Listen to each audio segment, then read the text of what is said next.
Assalamualaikum warahmatullahi wabarakatuh. Nahmaduhu wa nusalli wa nusallimu ala rasulihil karim.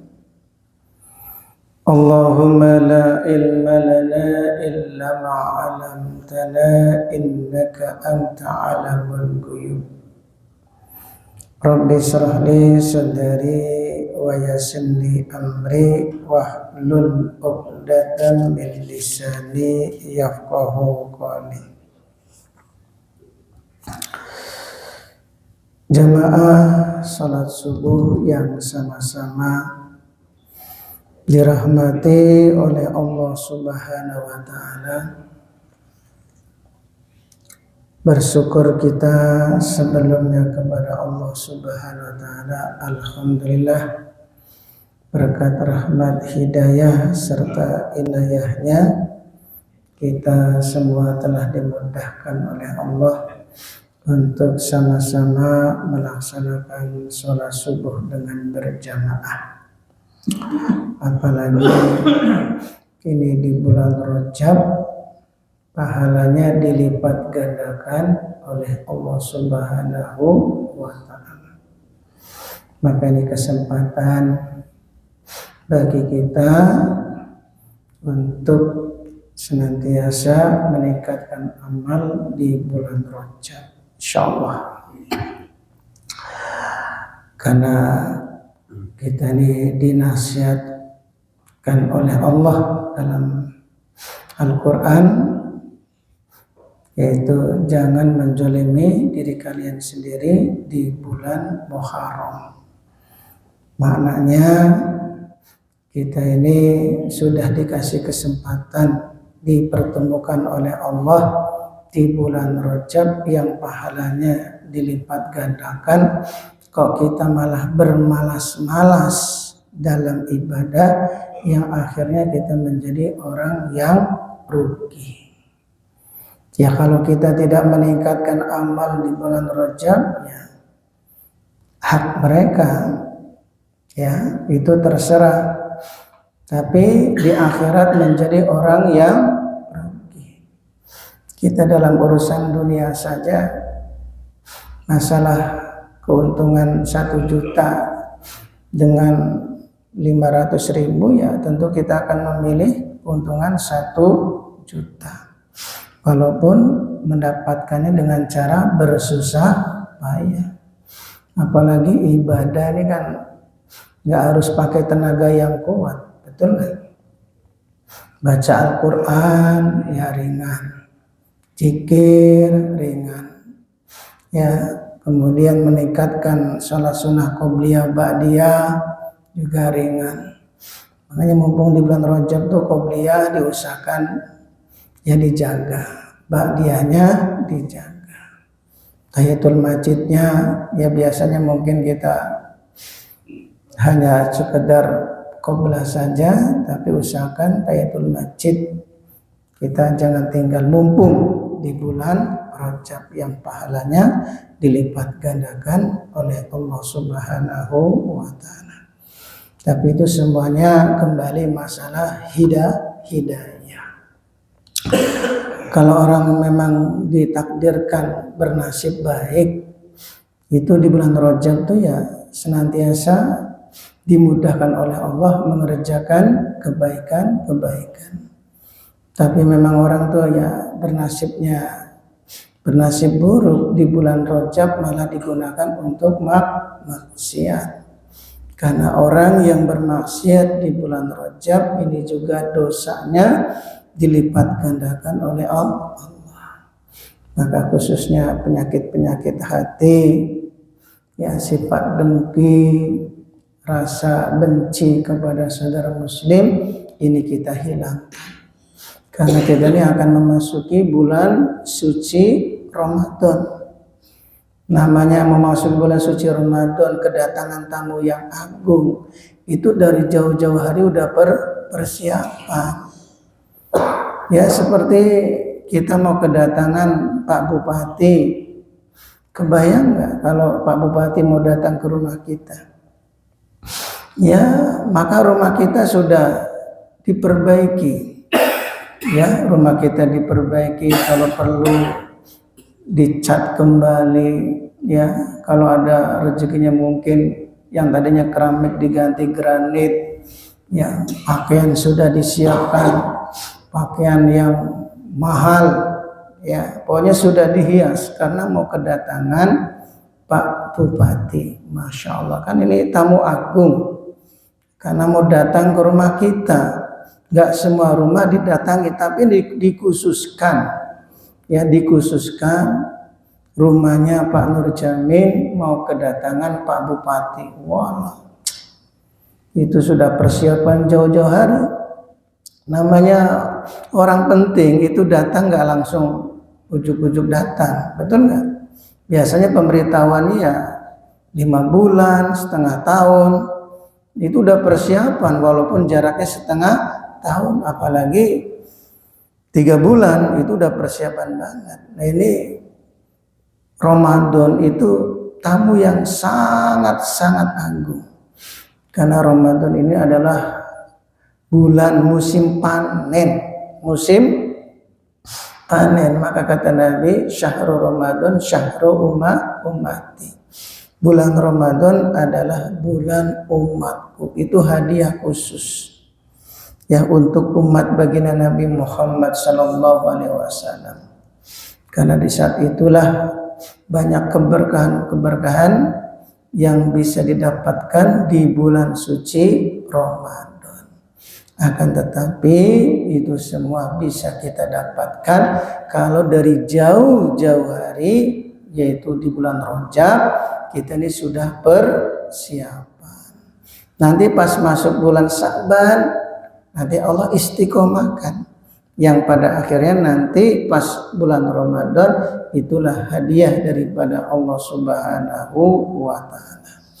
Maka tidak sedikit orang yang awal Ramadan itu semangat ya ibadahnya, betul nggak? Tarawih itu sampai nggak cukup ini masjid, sampai di luar-luar. Tapi begitu nanti pertengahan mulai berkurang. Ya karena mereka tuh ibadah tarawih karena suasana, ya karena suasana, bukan karena memang timbul dari betul-betul dari hati, ya dari iman yang sempurna, tapi karena suasananya orang pada sholat tarawih sehingga dia pun ikut-ikutan tarawih. Karena pada umumnya orang tuh tarawih, sehingga kalau ada orang nggak tarawih itu merasa malu, kamu kok puasa tapi nggak tarawih. Ini kan sudah merasa tidak nyaman kalau orang puasa tapi tidak tarawih, sehingga tarawihnya orang itu ya karena suasana. Pemain inti itu ya pada akhir Ramadan, betul nggak? Itu pemain intinya. Maka andaikan awal Rajab, ya di bulan Rajab nih orang itu semuanya memakmurkan masjid, ya semangat dalam ibadah. Nanti begitu masuk Sa'ban pun dia tetap Allah istiqomahkan. Begitu nanti menginjak Ramadan, Masya Allah, itu dianggap suatu hadiah, sehingga mereka tuh lebih senang kalau Ramadan ingin berlama-lama. Coba pemain inti ini kan kalau diajak sholat tarawih itu dikasih 23 ya tetap semangat. Biasanya pemain cadangan yang dadakan ini ya dikasih 23 tuh merasa berat, sehingga dikasih 11 pun kalau andaikan bisa diringkes lagi tarawih 4 rakaat kayaknya milih 4 rakaat. Kalau mungkin ada dalil yang tarawih itu cuma 2 rakaat, mungkin itu ya cuma 2 rakaat saja. Ini kan sunnah. Ini kan sunnah. Maka hadirin yang dimuliakan oleh Allah Subhanahu wa taala, ini kita persiapan dari sekarang memperbanyak amal ibadah, khususnya salat-salat sunnah. Ini qobliyah ba'diyah jangan kita tinggalkan. Insyaallah. Apalagi taklim ini amalan wajib. Amalan wajib. yang kita harus sempatkan setiap hari duduk dalam majelis taklim. Nyempatkan. Kalau enggak ya pagi, siang, kalau enggak siang sore, kalau enggak sore malam. Yang penting menyempatkan dalam sehari semalam kita duduk dalam majelis taklim. Karena duduk dalam majelis taklim atau mencari ilmu agama ini hukumnya wajib bagi kaum muslimin dan kaum muslimat. Maknanya kalau orang hari itu tidak mau mencari ilmu, hari itu dosa. Tadi sudah disampaikan, dosa di bulan Rajab dilipat gandakan oleh Allah. Maka jangan sampai kita ini tidak duduk dalam taklim. Insyaallah kalau duduk dalam taklim pahalanya dilipat gandakan oleh Allah. Kalau orang tidak menyempatkan mencari ilmu, dosanya juga dilipat gandakan oleh Allah Subhanahu wa taala. Hadirin yang dimuliakan oleh Allah Subhanahu wa taala, kita dengarkan satu hadis tentang pentingnya iman. Iman itu ada beberapa cabang. Rasulullah sallallahu alaihi wasallam bersabda, al-imanu bid'un wa sab'una su'batan. Iman itu ada 70 sekian cabang. Fa afdaluha qaulu la ilaha illallah. Yang paling utama ialah mengucapkan kalimat la ilaha illallah. Wa adnaha imatatul adha anit tariq. Sedangkan yang paling rendah tingkatan iman adalah menyingkirkan gangguan dari jalan, seperti duri, paku yang ada di tengah jalan atau di pinggir jalan, kita singkirkan. Nah, di tengah-tengah kita lagi naik motor, melihat bata atau batu di tengah jalan yang bisa membahayakan orang lain, itu kita ambil kemudian kita pinggirkan dengan tujuan agar orang lain selamat. Itu iman yang paling rendah. Masya Allah, iman yang paling rendah. Memikirkan orang lain supaya selamat, tidak celaka, ya, itu sudah dikatakan kata Nabi wa adnaha, iman yang paling rendah. Wal haya'u su'batun minal iman. Dan rasa malu merupakan salah satu cabang iman. Malu bagaimana ini maksudnya? Malu merupakan cabang daripada iman. Ini maksud malu di sini adalah malu orang itu tidak berani bermaksiat kepada Allah. Ya, termasuk malu tidak ke masjid. Malu tidak ke masjid. Kita ini sudah 24 jam dikasih nikmat oleh Allah. Makan, minum dari Allah, udara dari Allah. Di saat Allah manggil kita, hayalah sholat, mari ke masjid untuk sholat, kok kita mengabaikan? Ya, kalau orang punya iman itu pasti akan memenuhi panggilan adzan. Betul nggak? Karena sifat orang iman itu punya rasa malu. Ya, rasa malu. Kalau maksiat itu bagi orang beriman ya suatu keburukan yang sangat besar. Bagi orang beriman tuh meninggalkan sholat berjamaah saja adalah suatu keburukan, apalagi kalau bermaksiat kepada Allah. Ini masalah iman ya, ada 70 cabang. Nggak kebayang, yang serendah-rendahnya itu menyingkirkan hal-hal yang membahayakan orang lain di tengah jalan supaya orang lain itu selamat. Itu sudah dianggap iman yang paling rendah.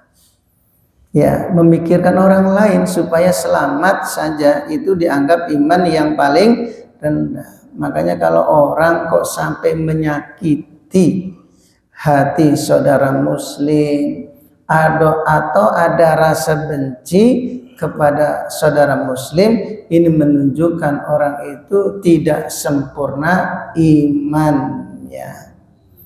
Jangankan ya menyakiti, kita nih kenyang, tetangga kita loh lapar, ya, tetangga kita lapar, sedangkan kita nih tidur dalam keadaan kenyang, tetangga kita dalam keadaan lapar, tidak sempurna iman kita. Kalau iman kita nih nggak sempurna, amal kita tidak akan diterima oleh Allah. Atau amal kita ini tidak akan naik, derajat kita tidak akan meningkat. Itu iman yang nggak sempurna. Nah, tapi iman yang sempurna, tapi itu tingkat iman yang paling rendah, itu memikirkan orang lain supaya selamat.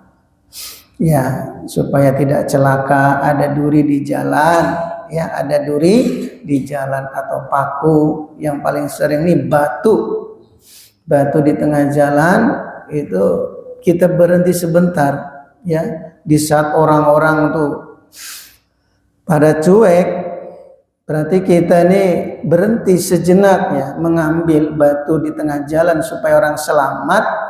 Yang dikhawatirkan yang nabrak itu ibu bawa anak kecil, ya, kemudian ketabrak, jatuh, ya, ketelindes kepalanya sama truk sampai bisa maut.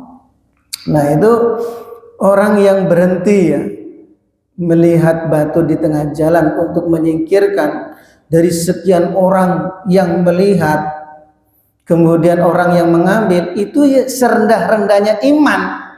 Bagaimana orang yang cuma lewat-lewat gitu aja? Itu punya iman nggak kira-kira itu? Ya, coba kita renungkan. Ini kan kelihatannya sepele, hal yang sepele, tapi jarang orang yang mempraktekannya.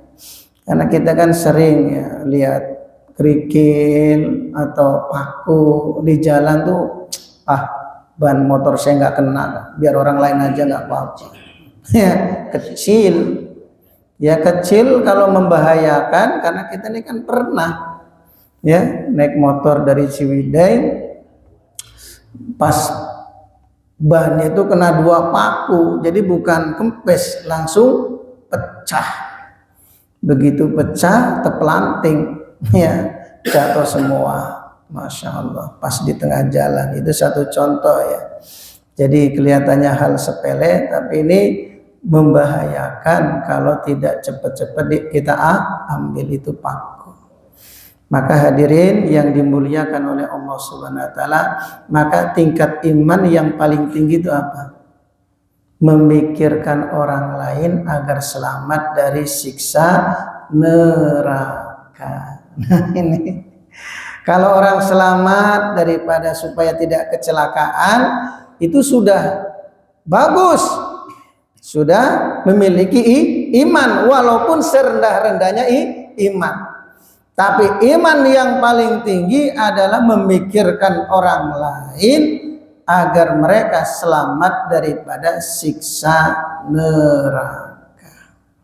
Maka kita ini yang bisa sholat berjamaah, ya, memikirkan orang lain bagaimana yang belum sholat berjamaah bisa sholat berjamaah. Insyaallah, ya. Itu kalau kita memikirkan orang lain masalah akhiratnya, itu menunjukkan kesempurnaan iman kita.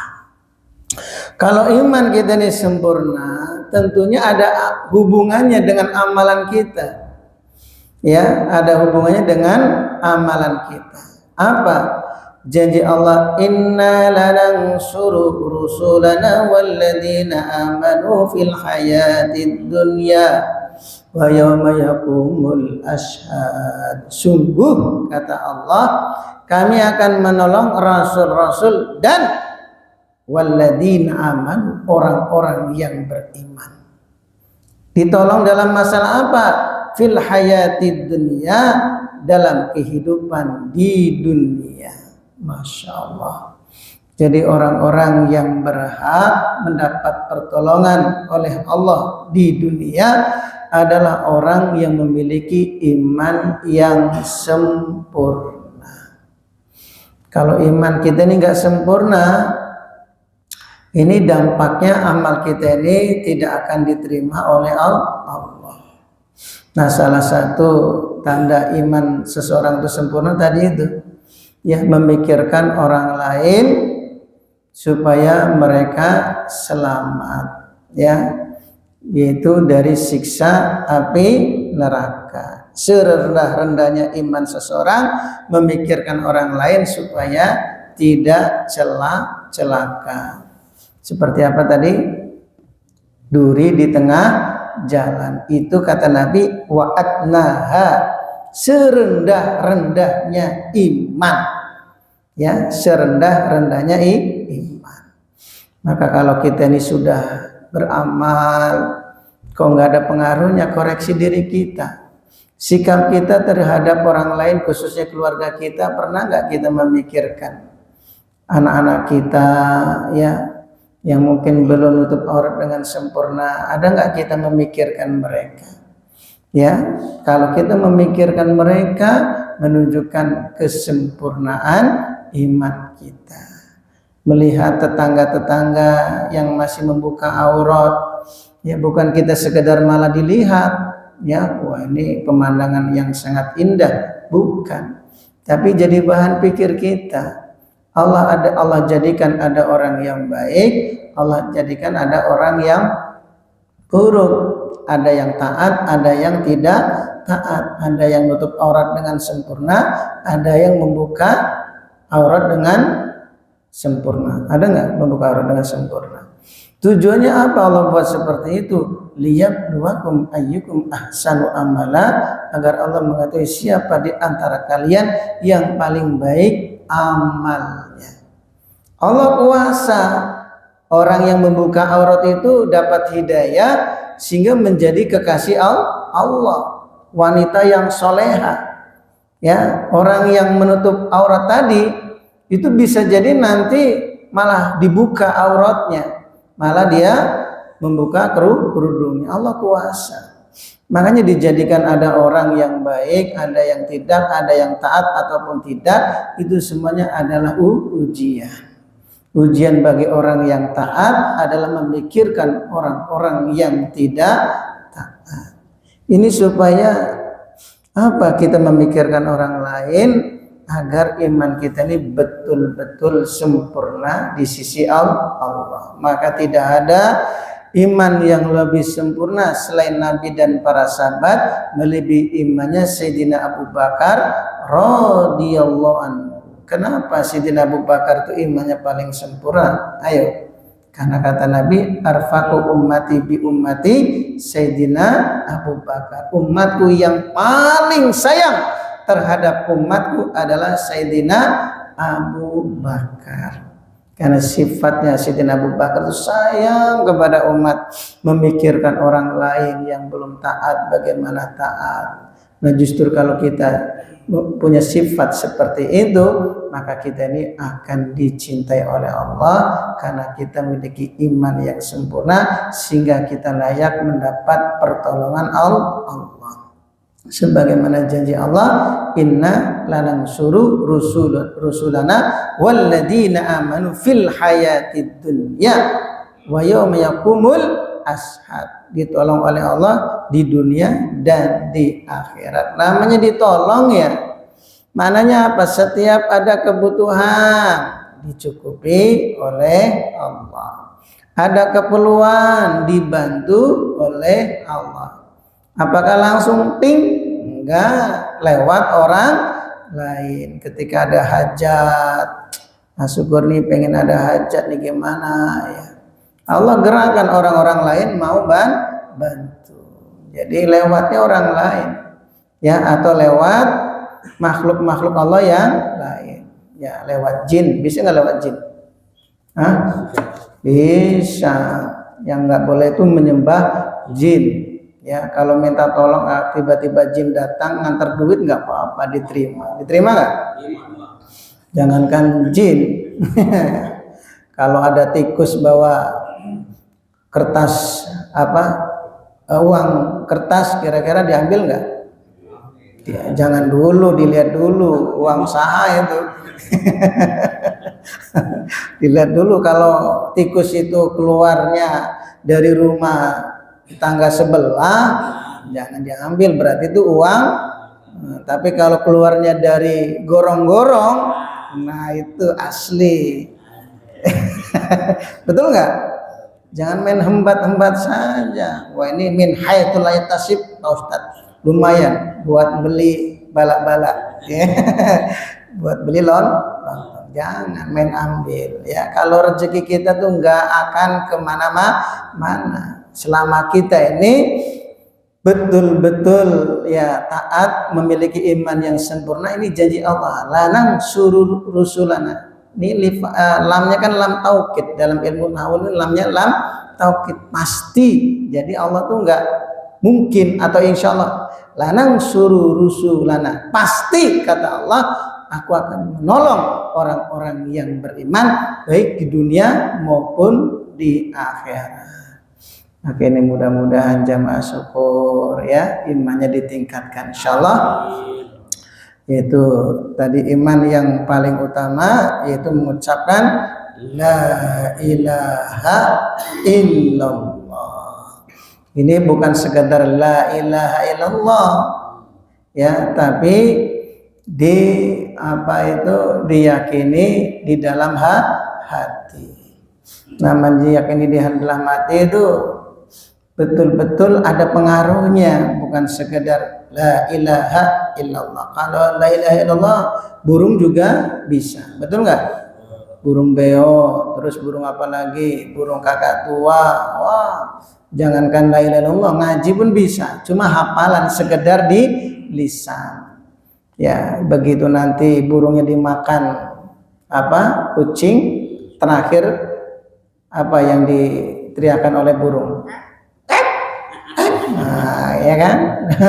Tapi kalau asli orang beriman meyakini kalimat la ilallah, dicabut nyawanya oleh malaikat Israel, la ilaha illallah. Itulah kata Nabi, barang siapa yang akhir hayatnya mengucapkan kalimat la ilaha illallah dakhalal jannah. Kalimat la ilaha illallah ini meyakini bahwasanya tidak ada yang berhak untuk disembah, tidak ada perkara yang berhak untuk kita takuti, terus yang pantas kita harapkan illallah, kecuali hanya Allah. Jadi maknanya kita ini jangan sampai ketergantungan dengan orang lain. Illallah, kita ini punya Allah. Walaupun andai kan kita ini dekat dengan orang-orang benghar seumpama, ya walaupun dekat dengan orang benghar, kalau Allah tidak kehendaki ya cuma dekat doang, ya cuma dekat doang, tidak dapat duitnya, betul. Tapi kalau orang itu ya yakini hanya Allah yang memberikan rezeki, walaupun dia tidak terlalu dekat, tiba-tiba dapat uang. Contohnya siapa ya kisahnya? Ya contohnya Nabi Yusuf alaihi salam. Masya Allah, Nabi Yusuf itu memiliki iman yang sempurna. Saudara-saudaranya membenci Nabi Yusuf, tapi singkat ceritanya begitu dijual, dijadikan budak, ternyata dibeli oleh Kiftir. Bukan dijadikan budak oleh Kiftir, dijadikan anak angkat, diperlakukan seperti anak sendiri, dikasih kamar yang megah, makanan yang enak. Itu contoh orang itu kalau imannya sempurna, dimanapun berada akan selalu dimuliakan oleh Allah. Kiftir loh ya, yang banyak duitnya. Nah, ini satu contoh. Padahal saudara-saudaranya membenci, tapi karena dia memiliki iman yang sempurna, akhirnya Allah tolong. Dalam ayat yang lain, walaqad katabna fi zabur min ba'di dzikri anal arda yariswa ibadiyas salihun. Itu di dalam apa itu? Istighosah. Bahwasanya Allah sudah menetapkan dalam kitab Zabur bahwasanya bumi ini hanya diwariskan untuk orang soleh. Jadi kalau kita ini betul-betul takwa, menjadi orang soleh, ini takwa dapat menjadi landasan utama. Masya Allah, ada sponsor juga ini. Masya Allah, insya Allah ya. Kalau kita ini betul-betul takwa, menjadi orang soleh, sebagaimana tadi dalam ayat Al-Quran, bahwa bumi ini diwariskan hanya untuk orang-orang soleh. Maknanya apa? Orang soleh itu selalu hidupnya dicukupi oleh Allah Subhanahu wa Ta'ala. Bukan hanya soleh, harus memiliki iman yang sempurna. Tadi iman yang paling rendah adalah menyingkirkan batu di tengah jalan. Itu yang paling rendah. Mananya apa? Memikirkan orang itu supaya selamat, tidak celaka. Tapi kalau orang kok malah menyakitkan saudara muslim, menunjukkan orang itu imannya tidak sempurna, sehingga amalnya tidak diterima oleh Allah. Makanya betul, selama di hati kita ini ada rasa benci kepada saudara muslim sedikit saja, sedikit, secuil, ya, setitik, ya, itu amal kita tidak akan diterima oleh Allah. Apalagi lomba, lomba banyak, benci aja, nggak senang nih, wah datang lagi nih. Itu amal kita nih nggak akan naik, derajat kita tidak akan meningkat. Karena serendah-rendahnya iman itu yang paling rendah, memikirkan orang lain supaya selamat. Ya, ini di tengah jalan supaya selamat saja. Ini serendah-rendahnya iman. Kalau orang itu sampai menyakitkan hati saudara muslim, menunjukkan orang itu tidak sempurna imannya. Betul nggak? Nah, ini jamaah syukur, di samping istiqomah dalam amal agama, kita tingkatkan iman kita. Insya Allah, di antara untuk meningkatkan iman, perbanyaklah kalimat La ilaha illallah. Kata Nabi, aksiru min qauli la ilaha illallah, agar iman kita selalu diperbarui oleh Allah. Minimal kata ulama, dalam sehari semalam kita mengucapkan kalimat la ilaha illallah berapa kali? 100 kali. Makanya di Masjid As-Syukur pada maghrib 50, pada subuh 50, jadi 100. Sebenarnya As-Syukur itu pengen setiap pada maghrib 100, pada subuh 100, jadi lebih, karena minimalnya itu 100, dan itu pun dicicil, karena memang kita biasa suka mencicil, nggak apa-apa. Oh, masuk surga dicicil ya. Insyaallah. Subhanallah wa bihamdihi, subhanallah. Wassalamualaikum warahmatullahi wabarakatuh.